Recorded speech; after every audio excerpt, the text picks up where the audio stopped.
একটি বাড়ি নিয়েই একটি গ্রাম, যেখানে বসবাস করে মাত্র একটি পরিবার। ফরিদপুরে মাত্র ৬০% জমির ওপরে আনুমানিক ২০০ বছর আগে গড়ে ওঠা গ্রামটির নাম বিষ্ণুপুর। এই গ্রামটি এখন সারা দেশে বহুল আলোচিত। গ্রাম অনেক আগের, কয়েকশো বছর আগের। আমার দাদারা তো এই জায়গায় আইছে। বিষ্ণুপুর একটাই বাড়ি, দ্বিতীয় কোনো আর বাড়ি নাই। তথ্য অনুযায়ী সিলেটের বিশ্বনাথ উপজেলার শ্রীমুখ গ্রামটি এশিয়ার সবচেয়ে ছোট গ্রাম। সরকারি তালিকাভুক্ত বিষ্ণুপুর গ্রামটিতে স্বাধীনতার আগে থেকেই বসবাস করে আসছে মাত্র একটি পরিবার। সেই হিসেবেই দ্বিতীয় ছোট্ট গ্রাম ফরিদপুরের এই বিষ্ণুপুর গ্রামটি। ছোট্ট এই গ্রামটিকে স্থানীয়রা বেষ্টপুর নামে ডেকে থাকেন। একসময় এই গ্রামে কয়েক ঘর বসতি থাকলেও নানাবিধ অসুবিধার কারণে কালের বিবর্তনে ছোট থেকে ছোটতে পরিণত হয়েছে গ্রামটি। মোট বাড়ি ছিল ৫টা। বেকার তো চলাচল করতে খুব অসুবিধা। বেকার দেখে যাইতে সবাই চলে গেছে, আমরা এক বাড়ি রয়েই গেছি। চারদিকে সবুজ ফসলি মাঠে ঘেরা গ্রামটির অবস্থান ফরিদপুরের বোয়ালমারী উপজেলার রূপাপাত ইউনিয়নে।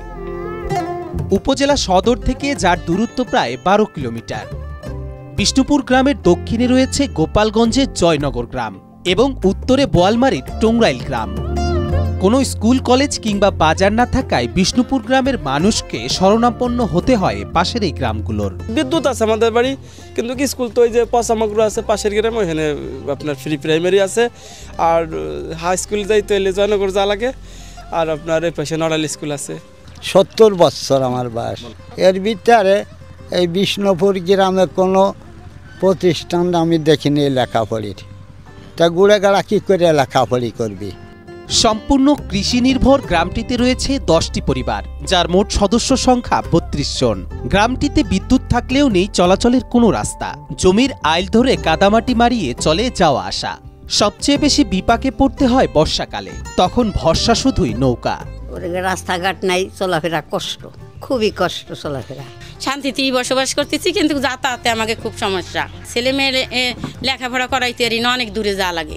আষাঢ় মাস আর কাতি মাস আমাকে খুব কষ্ট হয়, মানে এমন প্যাকি জমে যে তার কমার মতো না।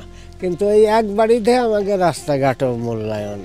এদিকে আলোচিত এই গ্রামটি দেখতে এসে মুগ্ধ হন সবাই, কিন্তু পরক্ষণেই নজরে পড়ে তালিকাভুক্ত গ্রাম হওয়া সত্ত্বেও বৈষম্যের শিকার হওয়া জনজীবন। বিষ্ণুপুর গ্রাম ও এই গ্রাম দেখতে আসা অধিকাংশ জানান তাদের জনদুর্ভোগ কাটাতে সরকারের বিশেষ নজরদারি প্রয়োজন, যাতে পূর্বের মতো এই একটি পরিবারও চলে গিয়ে নিশ্চিহ্ন না হয়ে যায় বিষ্ণুপুর। গ্রামটা খুব সুন্দর, কিন্তু দুঃখের বিষয় হলো যে এখানে শিক্ষার আলো কম।